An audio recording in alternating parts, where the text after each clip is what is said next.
இந்த ஃபேன்சி ஃபுட்டெல்லாம் எனக்கு அவ்வளோ பிடிக்காது. ஹோட்டலுக்கு போனா கூட இப்போ I use to go to US very often because my son is there. அந்த ஃபேன்சி ஃபுட்டெல்லாம் இருக்கும். எனக்கு அது சாப்பிடவே முடியாது.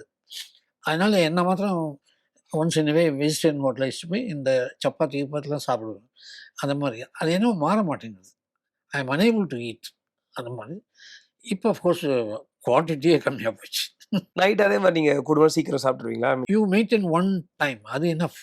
நான் 9:30க்கு சாப்பிடுவேன். கண்டினியூஸாக 9:30க்கு சாப்பிடுவேன். ரெகுலரா. அதுக்கப்புறம் I will chit for 1 hour வாட்சிங் டிவி ஆர் சம்திங். ஏன்னா உடனே படுக்கக்கூடாதுன்னு.